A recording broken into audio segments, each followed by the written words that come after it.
Hey there. Have you ever noticed that most successful people generally are disciplined people? Hey, welcome to Epic Entrepreneurs this week. And this week, we're going to continue our series, Always Be. And this week is D, so it's always be disciplined. So, what exactly is discipline and why would it be important? Well, I think there's two kinds of discipline. There's self-discipline, and then there's outside discipline, the kind of discipline that might come from a parent or a boss or a coach. So let's deal with the outside discipline first. I believe for outside discipline to work, it can't be antagonistic. It can't be in your face. It can be appropriate. It should be a teaching moment. One of my heroes, Coach John Wooden of the UCLA Bruins, talked about discipline and the fact that it needed to be the appropriate behavior. One, for example, he had two players who were 8 minutes late for a team meeting. They knew the rules. They knew they needed to be on time. He was a strict disciplinarian. So the punishment was that they wouldn't start the game. The next game, they would not be allowed to play the first 8 minutes. It seems appropriate. It makes sense. And it was a teachable moment. It gets a lesson. As it turns out, they didn't play the entire first half, but they did start the second half. They got the message. They became greater players and better people, which is actually more important. So for outside discipline, you want to make it appropriate and you want to make it positive. Now, let's talk about self-discipline.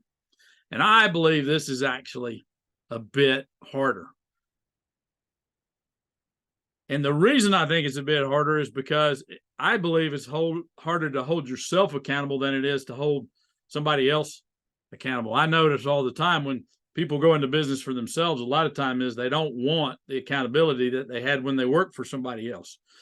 But when they work for somebody else, they generally got a lot done because there was accountability. There would be discipline if they didn't have it. So I think self-discipline is actually harder.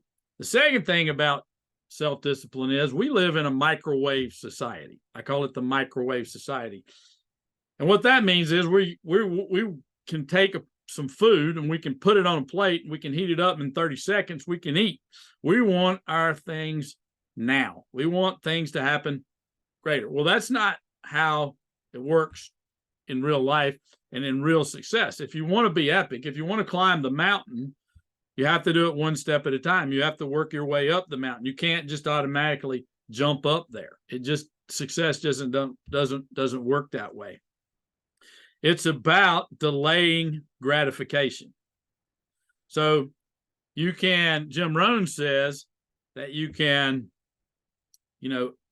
be disciplined in your approach now, or you can have regrets later. And that's a paraphrase, but that's basically what he says. If you're not disciplined now, you're going to regret it later. So here's a few ideas to help you become more self-disciplined. Because it really is about doing the things that you need to do now so that you can do the things that you want to do later. So the first thing is create habits. And some of you say, well, I'm not good at creating habits. Well, yes, you are. I will guarantee you that you probably brush your teeth at least a couple of times a day. That's a habit. You can create habits. You probably eat. You probably shower regularly. There are habits that you have created. Now, you may have bad habits that you need to replace with good habits. So one of the things is to create habits of doing the things that you don't want to do or that you need to do before you can do the things that you want to do. And an example would be, look, I'm going to make phone calls in the morning, first thing, until I book 2 appointments. So 2 hours or 2 appointments. That would be discipline. that you could get onto that would guaranteed to improve your business if you would do it. The second thing is block time or time block. And what that involves is setting a time. So in my previous example, let's say you want to grow your business and you know you need to make calls, then you're going to time block that. You're going to say, all right, I'm going to do this for 2 hours, first thing in the morning, every day. So you've created a habit and you've blocked the time to do it. And time blocking, a lot of my clients think that it's like handcuffing them a little bit. No. It is allowing you to do the things you need to do so that at 5 o'clock at night, you can go home and be with your family, or that you can make the money you need to make so that you can take the vacations you want to take. You must do the discipline, but success doesn't happen overnight. It happens over time. So the third thing I would suggest is plan your week and plan your day. Plan your week and plan your day.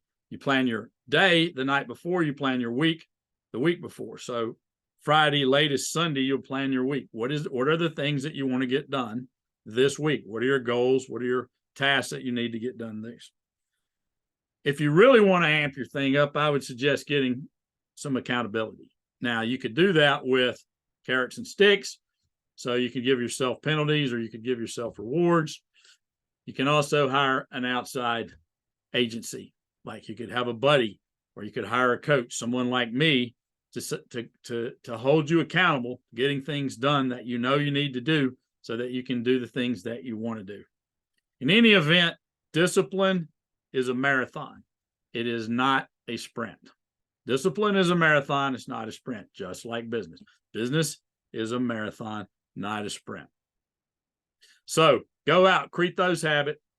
What is one area of your life that you know you need discipline in, and what are you going to do about it? What's your plan to do it? Let me know in the notes below. I'd love to have a chat with you about adding some discipline into your life so that you can have more of what you want. Hey, and until next time, all the best.